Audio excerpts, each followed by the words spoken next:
Kepemimpinan itu bukan tentang banyak bicara. It's not so much about speaking, lebih banyak soal mendengar. If you cannot listen, then you may be mute. Kalau kita tidak bisa mendengar, mungkinan kita juga bisu, namanya bisu tuli kan. Padahal mulutnya keluar suara, tapi nggak bisa melafalkan kata, karena dia nggak pernah mendengar dengan jelas. Makanya pemimpin yang tidak lagi dengar-dengaran dengan Tuhan, dia nanti akan payah kepemimpinannya. Dengan apa kau memimpin kalau bukan dengan Tuhan?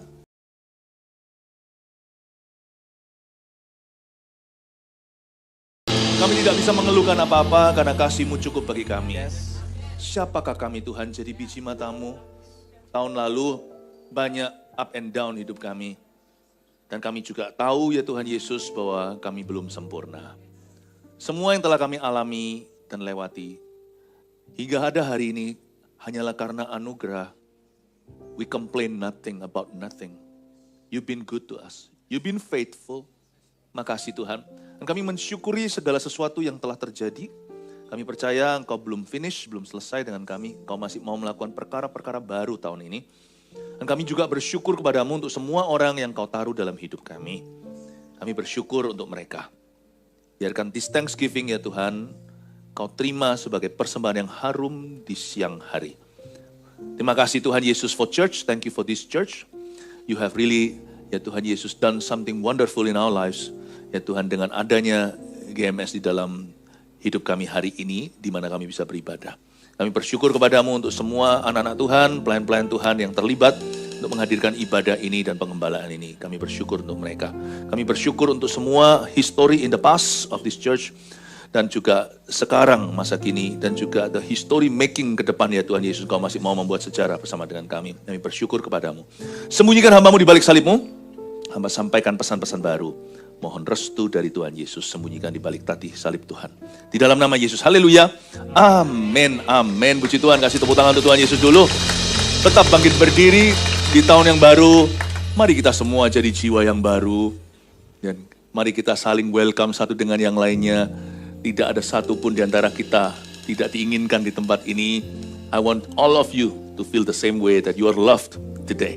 Berikan salam satu sama lainnya, katakan welcome home atau peluk keluargamu, teman-teman CG-mu. Happy New Year. Praise Jesus. Silakan duduk. Shalom semua, apa kabar?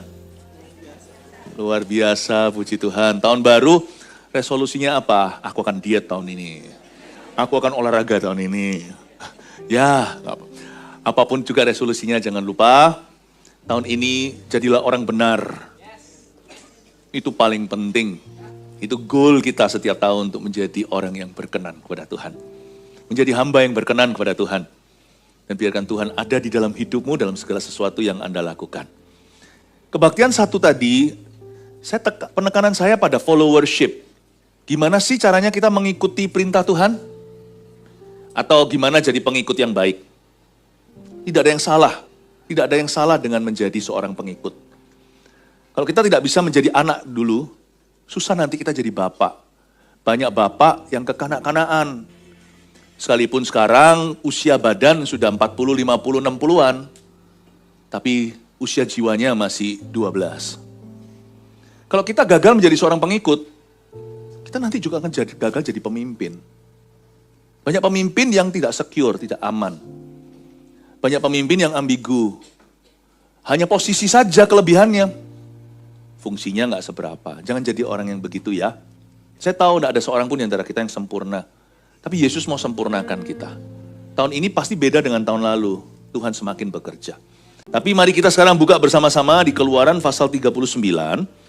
Satu ayat, dua ayat saja, ayat 42 dan 43. Background story-nya gini. Ini adalah cerita tentang bagaimana Musa dan kawan-kawannya, bangsa Israel, menyelesaikan pembangunan kemah suci. Kita bisa lihat dari dua ayat, dari saat Tuhan mendelegasikan satu job kepada mereka, Tuhan kasih instruksi, sampai a job well done, sampai kelar. Kelar dengan benar.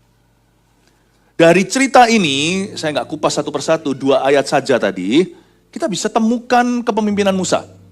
Gini ya, teladan seorang pemimpin yang sempurna tiada lain, hanya Yesus. Yesus saja. Tapi kita mungkin perlu turun gunung sedikit supaya kita lebih bisa kejar. Musa. Kita akan belajar bagaimana kepemimpinan Musa merefleksikan kepemimpinan yang baik, kepemimpinan Kristus, kepemimpinan seperti Yesus. I hope sebelum terlambat di setiap keluarga, orang-orang juga bisa melihat kepemimpinan Allah lewat papa mama mereka. Jadilah papa mama yang baik dan yang benar. Ada pepatah berkata, jatuh bangunnya suatu bangsa, keluarga, gereja, perusahaan juga itu atas dasar kepemimpinan. Ada betulnya, sekalipun itu bukan firman. Karena memang Tuhan memakai pemimpin dan Tuhan mengangkat pemimpin. Musa, Yosua, raja-raja, nabi-nabi. Bahkan ketika Yesus naik ke sorga, Yesus bagikan kepemimpinan itu kepada 5 jawatan. Dan dia ambil dari kalangan anak-anak manusia, orang-orang biasa, bahkan pendosa, seperti Saulus yang jadi Paulus. Dan dia jadikan mereka tawanan sorga. Lalu dikembalikan dalam kapasitas berbeda, muncullah yang namanya rasul, nabi, gembala, penginjil, guru. Jadi di dalam kerohanian kerajaan Allah pun, sekalipun Tuhan itu maha pemimpin kita, dia adalah pemimpin satu-satunya yang sempurna. Tapi Yesus itu mau jadikan kita murid. Jadikan murid itu nggak berhenti sampai jadi murid saja atau jadi pelajar. Menjadikan murid itu adalah supaya dia menjadi seperti gurunya. Seorang murid tidak melebihi gurunya. Kalau gurunya dianiaya, kalau dunia membenci kamu, dunia juga akan membenci kamu. Sorry, kalau dunia membenci saya, dunia juga akan membencimu. Makanya itu di dalam gereja kita, mengangkat orang jadi pemimpin tidak sembarangan, semua itu ada prosesnya. Tapi dalam 2 tahun CG, setiap orang akan diproyeksikan. Diproyeksikan untuk jadi pemimpin berikutnya. Bukan dipaksakan loh ya, tapi ditantang.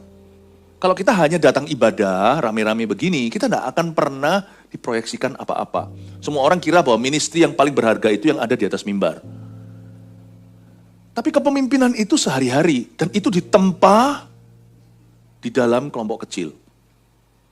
Tujuan akhir, waktu kita berceki adalah supaya kita juga bisa memuridkan. 2 tahun itulah masanya. Karena itu gereja yang benar akan memuridkan, tidak akan simpen orang. Ngapain simpen tabung panah? Di tabung panah semua panah itu. Panah itu pengangguran. Tujuan akhirnya adalah supaya panah itu dikeluarkan dari tabung panah, di tangan pahlawan, itu mentor-mentornya, lalu ditembakkan ke sasaran. Sasarannya sebelum pertumbuhan gereja kita menjadi ribuan atau jutaan. Bukan itu tujuannya. Tujuannya adalah supaya hidup Anda dibangun oleh Tuhan. Nah, kalau Anda punya hidup itu produktif, pasti pelayananmu pun berbuah. Tujuan akhirnya adalah your life, not this church. Your life.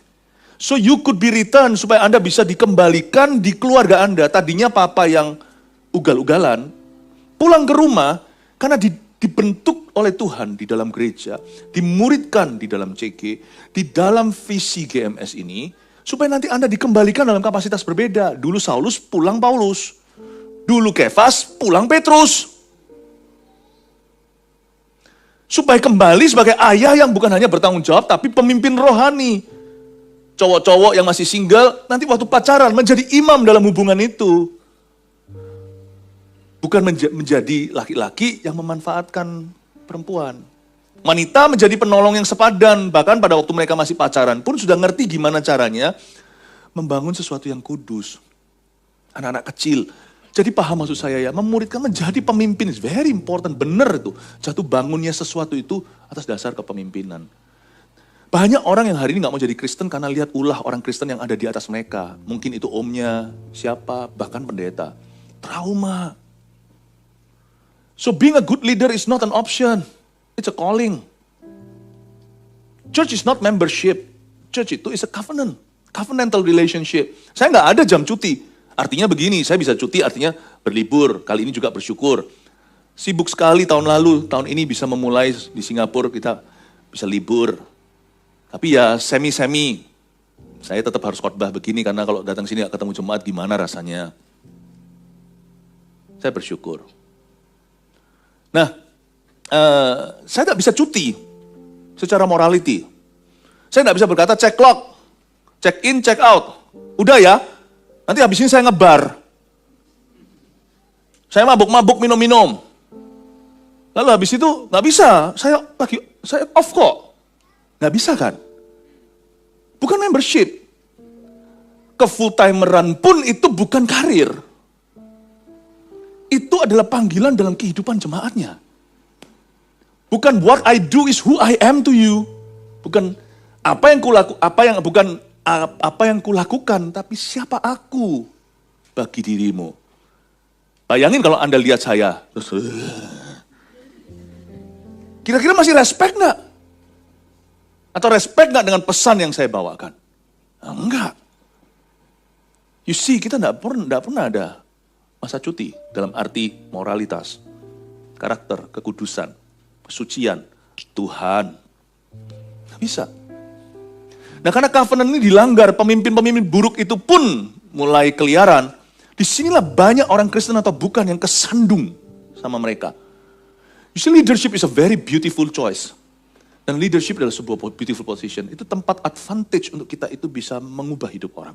Tapi it comes at a price. Ada harganya.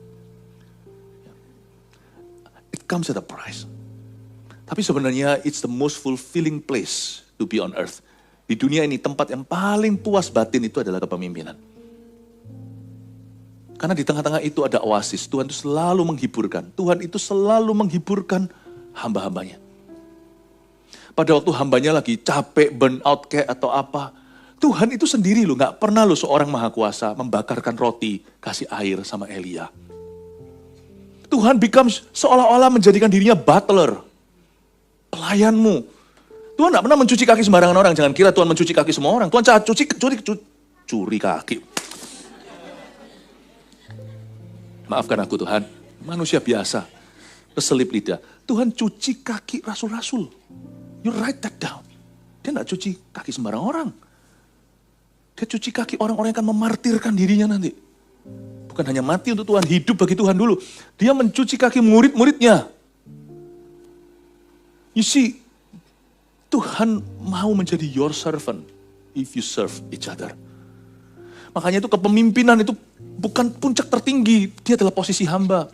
Servant leadership adalah kepemimpinan Tuhan. Membuat semua orang syak berat. Saya kira Mesias nanti datang masuk naik kuda, naik keledai dia, keledai beban. Dia tunjukkan bahwa kepemimpinan itu dimulai dengan the simplest form of ministry. Menjadi seorang hamba. Nah, kepemimpinan seperti ini nih yang diajarkan oleh Tuhan. Mari kita sekarang belajar job deskripsinya, pemimpin seperti apa. Kita lihat ayat 42 dan 43 saya bacakan. Tepat seperti yang diperintahkan Tuhan kepada Musa, demikianlah dilakukan orang Israel segala pekerjaan melengkapi itu. Dan Musa melihat segala pekerjaan itu, dan sesungguhnya lah mereka telah melakukannya seperti yang diperintahkan Tuhan, demikianlah mereka melakukannya, lalu Musa memberkati mereka.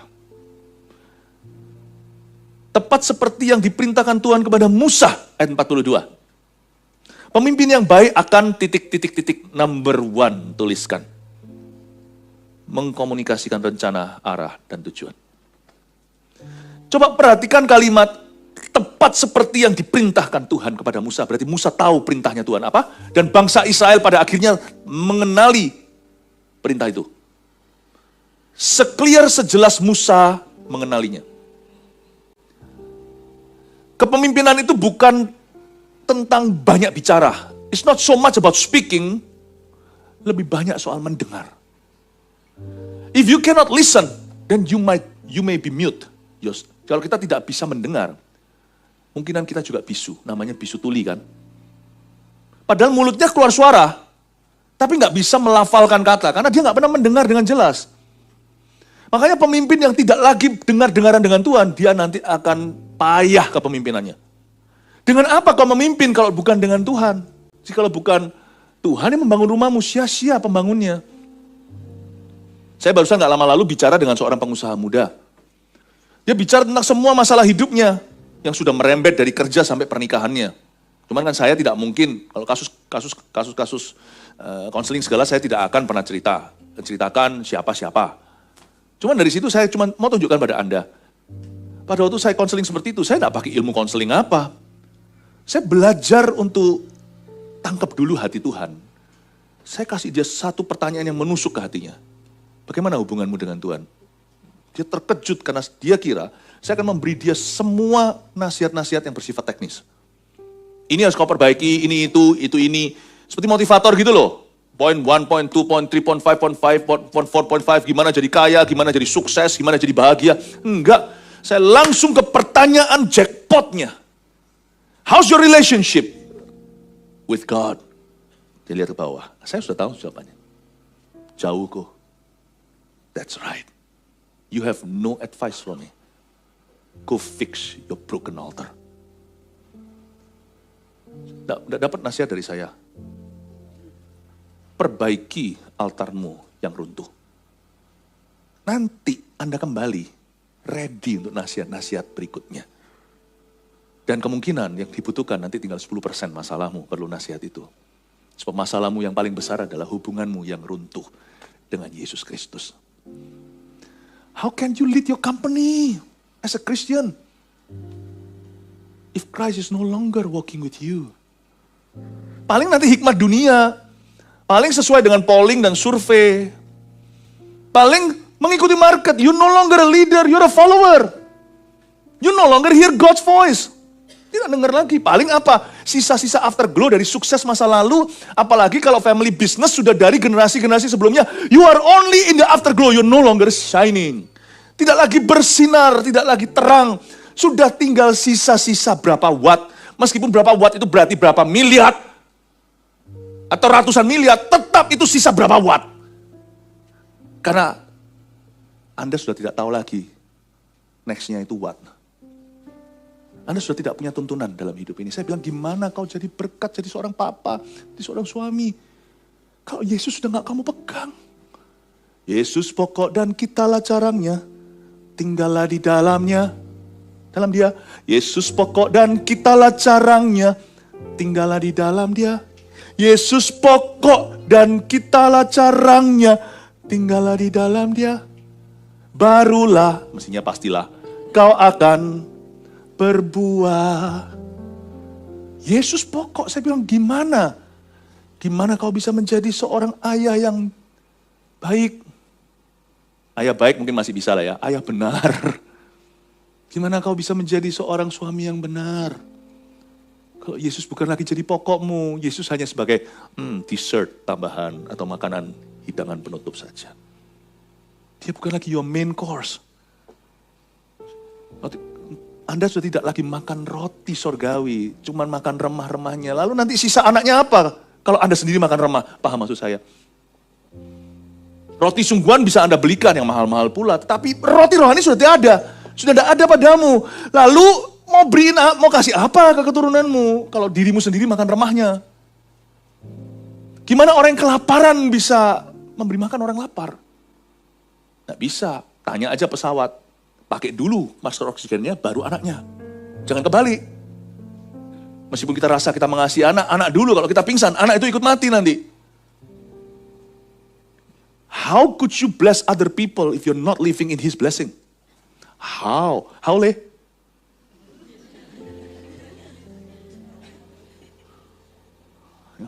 Ya, coba katakan tanya orang kanan kirinya. How le? Cannot lah.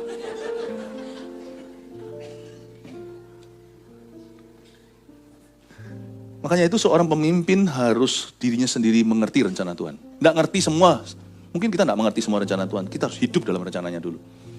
Baru kita bisa mengkomunikasikan rencana Tuhan itu kepada orang-orang yang kita pimpin. Baik dalam skala keluarga, perusahaan, gereja. Ya. Termasuk pengusaha muda tersebut juga seorang yang pegang CG. Saya bilang, lalu CG-mu makan apa? Hanya agenda yang dilakukan. Atau hanya jalan berputar begitu aja seperti roda. There's no fresh grass. Tidak ada lagi rumput segar. Itu tidak bisa ditipu. Cepat lambat, bukti akan tahu bahwa tidak akan ada lagi perubahan hidup di bawah pelayananmu. Ya. Untungnya kita ngomong cukup dini. Sebelum dia jauh lebih tersesat lagi, dia berbalik arah. Itulah artinya pertobatan. Balik arah, saudara. Dulu aku gini, sekarang aku gitu. balik arah 180 derajat. Ya, bukan 360 berarti balik kucing. 180 itu berbeda, dulu kiri sekarang kanan. Dulu nggak doa sekarang doa. Dulu nggak ke gereja sekarang ke gereja, rajin lagi. Dulu nggak baca Alkitab sekarang baca berapa pasal per hari. Itu 180. Mengkomunikasikan rencana, arah, dan tujuan. Kalau kita kehilangan tujuan hidup kita akan jadi orang yang tidak berguna bagi kerajaan Allah. Tapi pemimpin yang baik akan demikian. Karena pada waktu Musa di ayat 42, dikatakan tentang dia, tepat seperti yang diperintahkan Tuhan kepada Musa. Tepat seperti, tidak melenceng sama sekali, tidak lebih, tidak kurang. Persis seperti yang Tuhan kehendaki. Tepat seperti yang diperintahkan Tuhan kepada Musa, berarti Musa sebagai seorang pemimpin, very clear, he communicates very clearly. Dia mengkomunikasikan dengan sangat jelas. Tidak lebih, tidak kurang. Dia tidak mencuri perhatian atau mencari perhatian. Dia tidak menyelewengkan, melencengkan fokus orang. Musa mengkomunikasikan arah, tujuan, dan visinya dengan sangat jelas. Makanya dapat dikatakan tentang proyek yang dia pegang, tepat seperti yang diperintahkan Tuhan pada Musa, demikianlah dilakukan orang-orang Israel. This is a good leader. Dia mengkomunikasikan dengan sangat jelas, crispy, jelas sekali, clearly, sangat jernih. Seorang leader harus jelas. Coba bayangkan, kalau GPS Anda berkata, in 100 meters, turn left, maybe.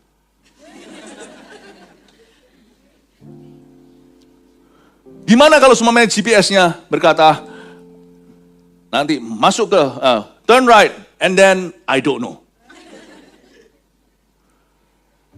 Seorang pemimpin harus followable.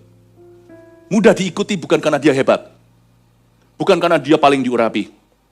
Bukan karena dia tahu segala sesuatu. At least, kalau itu di dalam jurisdiksi, di dalam job deskripsi, itu berada di dalam ranah tanggung jawabmu sehari-hari untuk urusan itu, baik dalam skala keluarga, perusahaan, atau pelayanan. Anda harus ngerti kanan atau kiri. Pemimpin tidak boleh memberitakan sesuatu jadi bola panas di bawah. Karena pemimpin harus jelas. Sehingga ketika pemimpin itu memflorkan sesuatu, ruang yang tersisa, yang tercipta, yang masih tercipta hanyalah kreativitas, bukan lagi arah. Arah sudah jelas, kreativitas yang bisa berkembang. Arah tidak boleh menjadi kontroversi, tujuan tidak bisa menjadi perdebatan.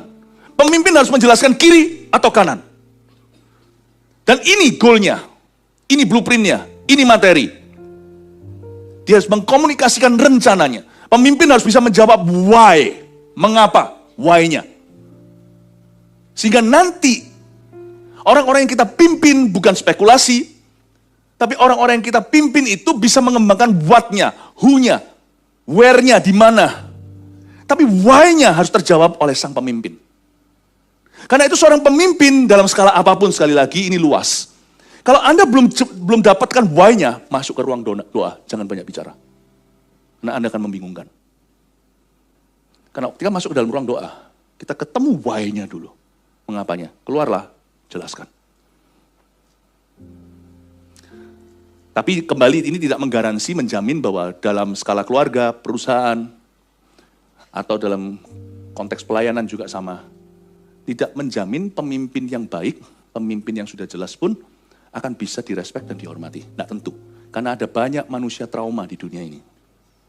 Jadi, menjadi seorang pemimpin adalah posisi yang kuat dan lemah. Kuat kalau kita menjalankan dengan tepat.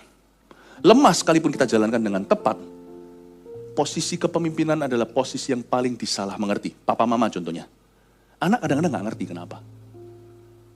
Kenapa kita paksa mereka ke gereja?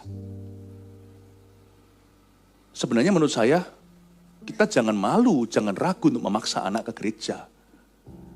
Kalau kita tahu kebenaran di luar sana, dunia ini semakin jahat. Kasih manusia semakin pudar, kejahatan silih berganti. Gereja aja nggak ada yang sempurna, di gereja aja bukan jaminan, apalagi kalau di luar gereja. Saya akan paksa anak saya ke gereja. Saya akan paksa. Mereka mau marah, silahkan. Mengapa? Karena saya tahu di luar sana, moral semakin bobrok.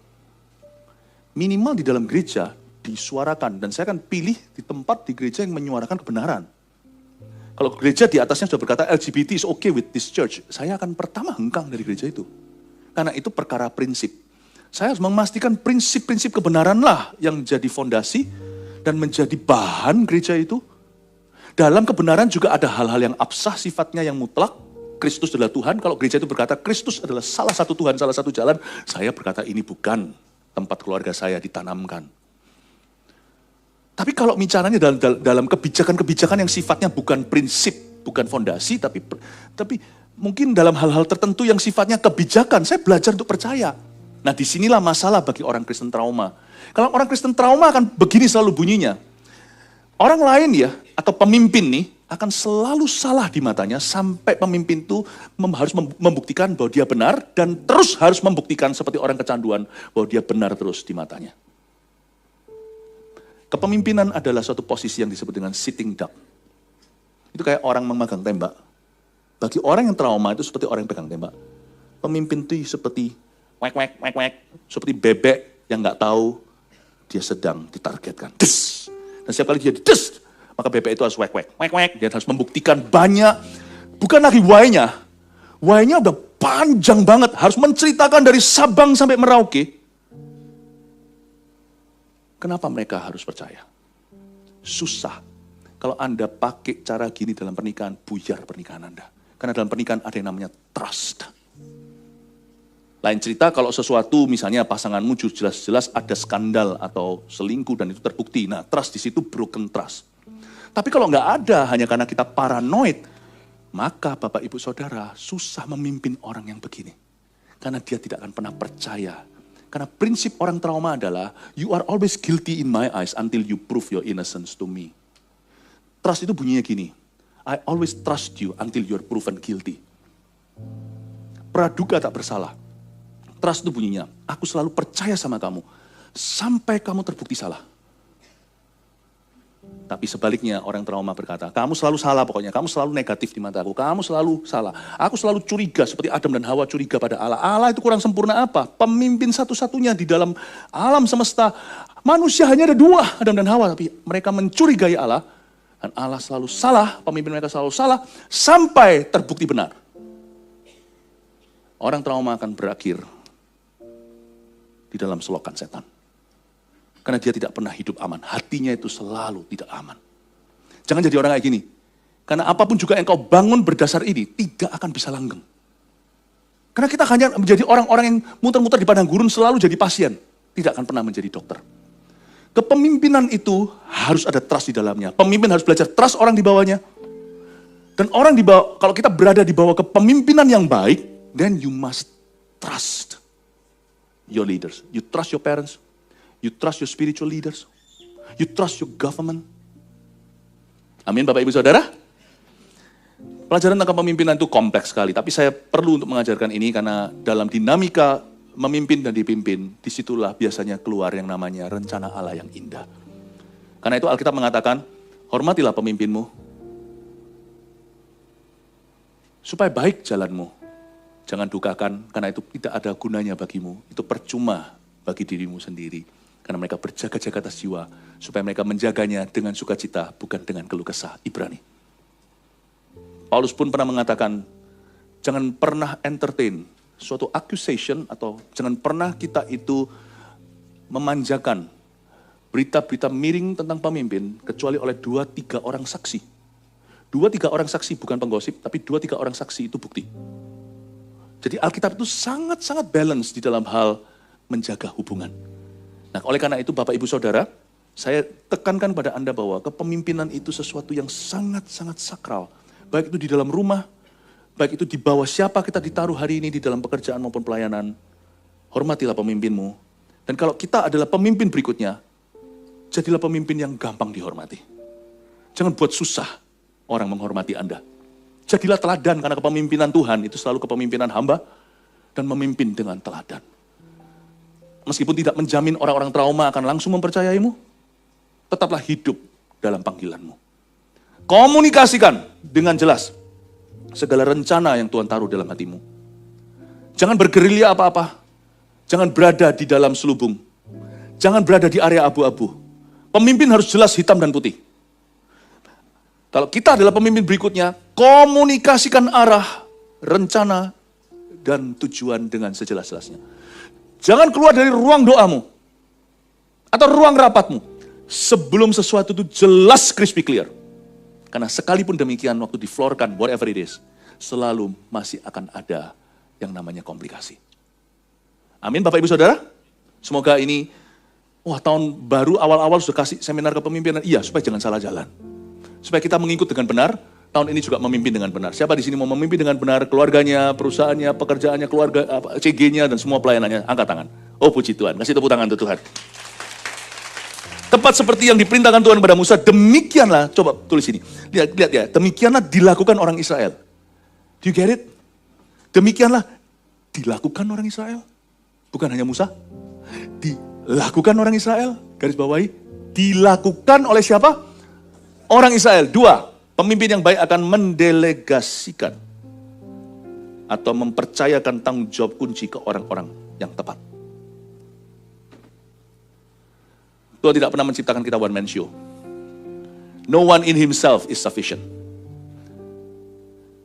Musa pun tidak bisa membuat ukir-ukiran. Kebaktian 1 saya ceritakan bagaimana ukiran pertama yang Tuhan sendiri lakukan dipecahkan Musa belum sampai ke kaki gunung.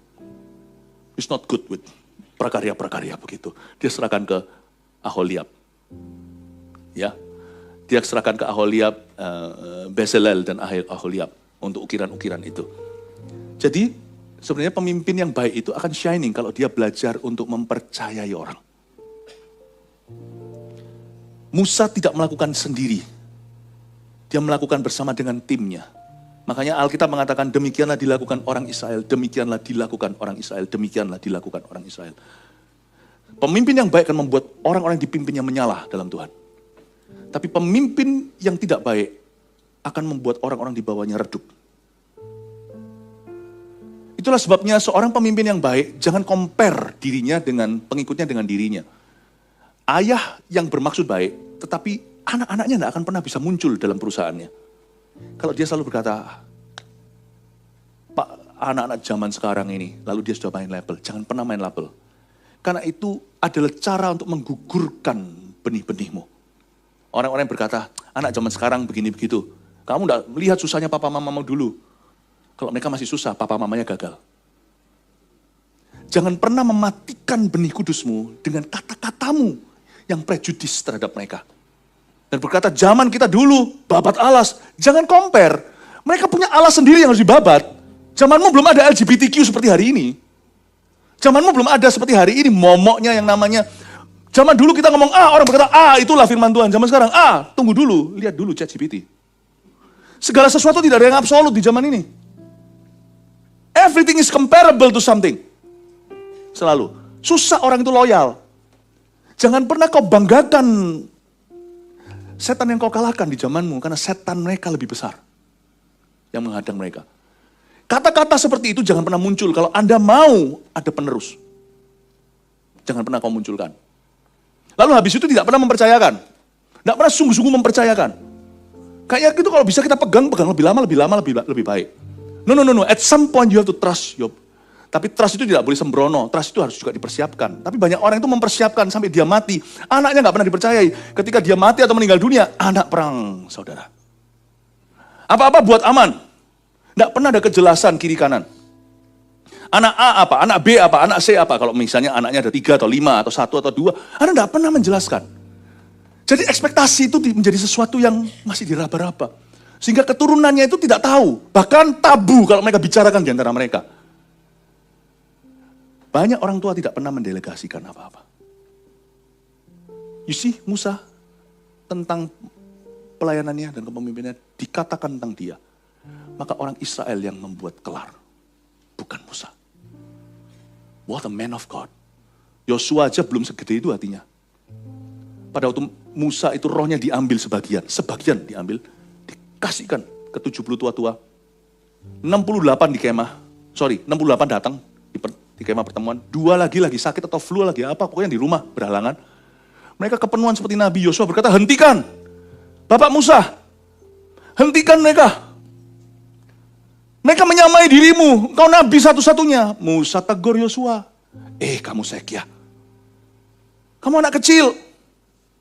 Andai semua orang seperti aku. Coba kata-katanya Musa. Andai semua orang kepenuhan seperti Nabi seperti itu. Yosua hari itu belajar the greatness of heart. The greatness to trust the most precious. Yang paling berharga pada diri Musa adalah spiritnya Tuhan. Itu diserahkan sampai mereka kepenuhan. Musa sekarang mempercayakan sebagian. Nanti waktu Musa sebelum mati percayakan semua ke Yosua itu seluruhnya ketika dia tumpang tangan. Musa tunjukkan pada Yosua. Kepemimpinan yang baik adalah kepemimpinan yang mementori, lalu berani delegasi. Kalau Anda tidak berani delegasikan, tapi kalau kita delegasikan hanya yang basa-basi, kepemimpinan seperti itu cepat lambat akan basi. Dan orang di bawahnya pun akan kadaluarsa. Banyak orang yang terjadi di dalam kepemimpinan kita, terjadi kematian prematur. Kalau bayi prematur itu kan mati karena terlalu dini, misalnya mestinya dia 9 bulan. 5 bulan dia lahir lalu mati. 4 bulan itu namanya gugur. Tapi kalau dalam dunia kepemimpinan, banyak bayi pemimpin berikutnya itu, bayi-bayi rohani yang mati. Bukan karena lahir terlalu dini, disimpan terlalu lama. Mati busuk di dalam kandunganmu. Banyak pemimpin-pemimpin yang salah di dalam hidup ini. Dalam skala apapun juga. They keep, katanya cinta sih cinta. Cinta bukan lagi the name of the game. Faith, iman harus berani mempercayakan. Kita mentori, kita rilis. Kita percayakan pada mereka senjata sesungguhnya. Kita tidak percayakan senjata yang sifatnya hanyalah abal-abalan. Kita tidak mempercayakan allowance atau uang saku kepada mereka. Kita percayakan modal perusahaan. Kepemimpinan yang baik dalam diri kita tidak akan compare. Kamu tidak seperti aku, seasonnya beda, musimnya beda. Di usia aku waktu di usia dia tidak seperti dia. Kalau kita mau bandingkan harus selaras. Tapi kita bisa bandingkan adalah musim dengan musim yang beda. Tapi kalau kita benar-benar mau menjadi pemimpin yang bersinar terang, belajar mempercayakan tanggung jawab kunci ke orang-orang yang tepat. Dan kadang-kadang mempercayakan itu setengah mental loh. Saya bolak-balik dalam hidup ini. Mempercayakan pada orang, padahal orang itu sendiri masih belum sepenuhnya lulus bisa dipercayai. Tapi saya punya keyakinan disinilah yang disebut dengan percaya diri yang dihalalkan oleh Tuhan. Saya percaya, misalnya saya percaya sama si A, siapa? Kalau saya percaya sama dia, memegang satu divisi contohnya, saya ada rasa percaya diri, tidak apa-apa. Dia masih setengah matang, it's okay. Dunia tuding-tuding, mana bisa. Anda akan terkejut. Sebagian daripada tokoh-tokoh di GMS itu saya percayakan di saat mereka masih setengah matang. Tapi saya percaya diri, as long as they are under me.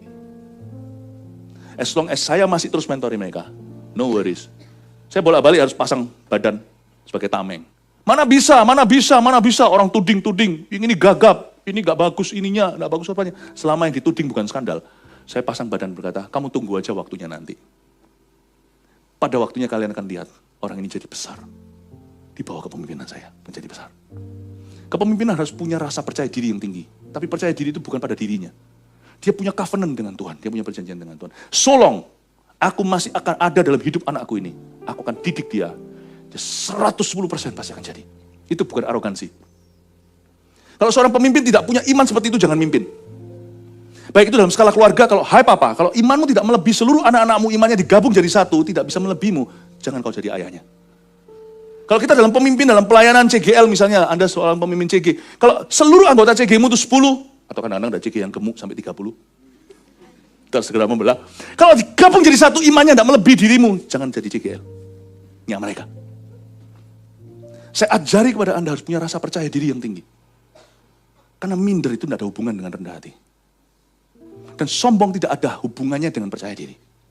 Sombong itu percaya bahwa dirinya satu-satunya. Kalau percaya diri yang benar dan dikenan Tuhan adalah dia tahu bahwa Tuhan beserta dia. I can do all things. Through Christ who gives me strength. Dia tahu sumbernya adalah Tuhan. Dia tahu dia hanya alat saja. Saya dorong Anda untuk berani mempercayai di tahun ini apa yang telah kau lelet dan aku kita lamban-lamban untuk percayakan. Belajar percaya. Tapi jangan percaya dengan gaya seperti ini. Orang-orang yang lebih tua pasti tahu lagu ini. Bang tut jendela wawa. Jangan jang panjang yang panjang jadi. Humpimpa rayum gambreng.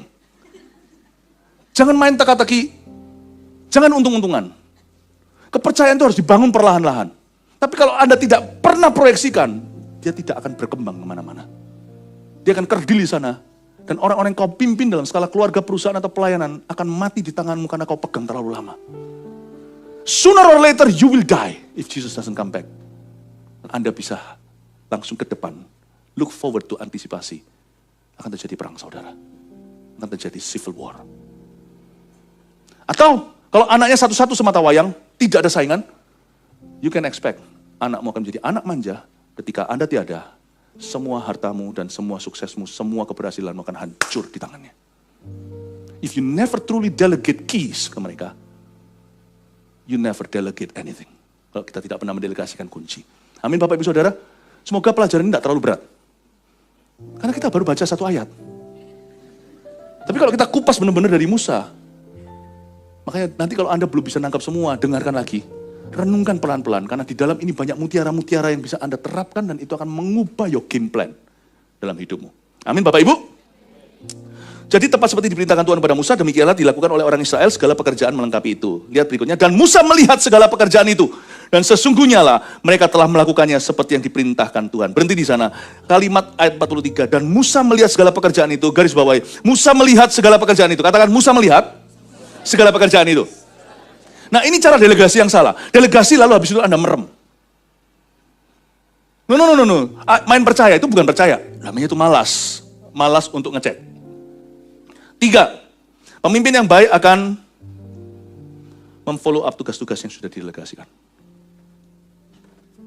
Musa melihat segala pekerjaan itu, bukan 1, 2, tapi segala.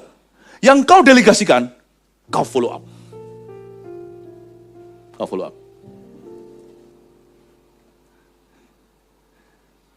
Seorang pemimpin harus hadir. Katakan harus hadir. Harus hadir di dalam diri orang-orang yang dia pimpin. Dan ini memang tough. Saya sendiri secara pribadi merasa pelayanan semakin besar, tugas-tugas tanggung jawab untuk bisa hadir di semua itu memang very difficult for me. Tapi saya belajar untuk juggling, not perfect. Tapi saya benar-benar untuk juggling. Saya bisa hadir, tapi nanti saya akan absen dalam kehidupan anak-anak saya. Tapi saya bisa hadir dalam anak-anak saya, nanti saya akan absen di dalam. Dan saya harus terus juggling. Saya puji Tuhan. Makanya itu semakin Anda mendalami hidup ini. Misalnya kalau karir, jangan minta sukses. Karena sukses itu bahaya. Saya juga tidak merasa diri sendiri sudah sukses, masih jauh. Jauhkan pikiran itu dari aku. Enggak, saya sungguhan merasa belum. Tapi kalau kita itu minta sukses, itu bahaya. Kenapa? Sukses itu tanggung jawabnya besar banget. Kalau Anda sudah menikah, Anda minta sukses, pastikan dulu yang kau garap adalah tag team atau teamwork dengan pasangan Anda. Kalau itu nggak ada, koyak Anda di depan nanti. Koyak. Saya hari ini dengan semua juggling, tahu juggling ya? Ini juggling. Apa ya? 2 aja udah kalang kabut, apalagi segitu banyaknya. Saya bersyukur ketika ada yang jatuh, ada tangan satu yang mungil. Thank you, Pastor Nirwan, so good of you. Ada tangan Irene, Safira yang pegang. Saya hari ini akan mati berdiri kalau tidak ada istri yang benar-benar menopang saya dengan karunia berbeda. Untungnya sebelum semua kepercayaan ini, kami membangun friendship itu bertahun-tahun, tag team dan partnership. Kalau Anda sudah menikah, jangan minta sukses langsung. Bangun dulu teamworkmu dengan istrimu, istri dengan suaminya. Kalau Anda masih single, tunggu, bangun teamworknya, atau nanti ada waktunya Tuhan percayakan lebih ketika Anda sudah punya pasangan. Tapi ada orang seperti Paulus, dia single, tapi dia punya tim yang sangat-sangat hebat. Bapak Ibu Saudara, saya ingatkan sesuatu. Tugas yang Anda delegasikan, harus ada yang memfollow up-nya. Tiada lain, tiada bukan. Anda yang delegasikan, Anda yang hadir dalam hidup mereka, Anda yang follow up. You must follow up on the people that you lead. Itu penting sekali. Follow up ini bukan hanya follow up jiwa-jiwa masuk gereja. Tapi follow up satu persatu.